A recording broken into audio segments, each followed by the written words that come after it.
In this video I want to show you how to create a simple loft in OnShape. I'm assuming that you know how to log in and you've got your document ready to go. So I'm going to go to Create and create a new document. I'm going to call this one Loft. Okay. Wait for that to come on screen. Okay, we're going to create a simple shape for this. So on the top work plane, I'm going to create a new sketch. So right click, New Sketch, and then look directly at the work plane. Okay. I'm going to use a center point rectangle for this. So normally we use the corner rectangle. This time I'm going to use the center point rectangle. Start in the center here and then drag out a frame. And this frame is going to be, going to change the dimensions of it. So I'm going to make this one 50, enter, 50, enter. Very simple. Okay. Green tick that.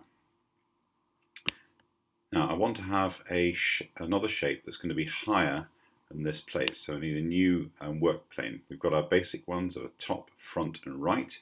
I need one further up. So I'm going to go to this tool over here and we create a new work plane here. Okay, and the plane is going to be offset based on this top work plane here. So it's going to come up from that certain value. Okay, the value is typed here. So I'm going to make this another 100 mil. 100 mil. Okay, and there we have another work plane here to work with. Okay, green tick that. On this work plane, the new one, I'm going to right click and put a new sketch. So the new sketch is going on to the new work plane, plane 1 here, and it's going to sit on that work plane. I'm going to view it by clicking on the top part of the cube here, so I'm looking directly at it. You can see the other work planes underneath it. If you want to take those away, just press the P key on your keyboard, and the other ones will go away to just show the sketch that's part of work plane 1 here. I'm going to create a new shape, so I'm going to take a circle. I'm going to start from the center and draw a circle out. I'm going to give that a radius of, say, 40. Okay, enter. Confirm that. Now if I stretch it up, you can see we've got one drawing on the top work plane and another drawing 100 millimeters above it on the new work plane, plane 1. If I press P again, you can see the work planes. You can see where they are. Okay. Now I want to loft between these two images. So I'm going to go to the loft tool here.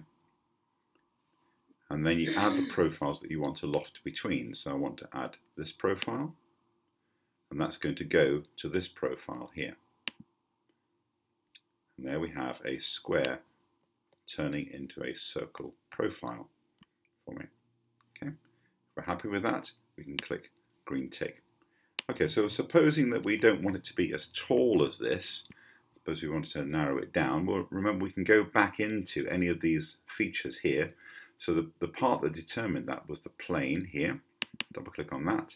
I can adjust the height of it. I can say that maybe I only want that to be 75 mil high.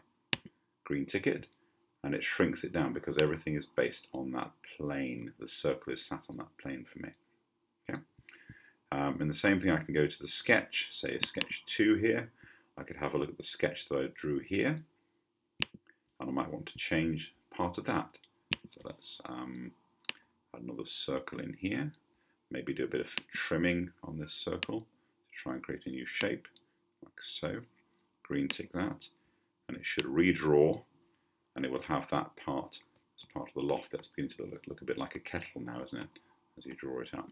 Okay, so profiling and lofting gives you lots of interesting shapes that can be created from two parts.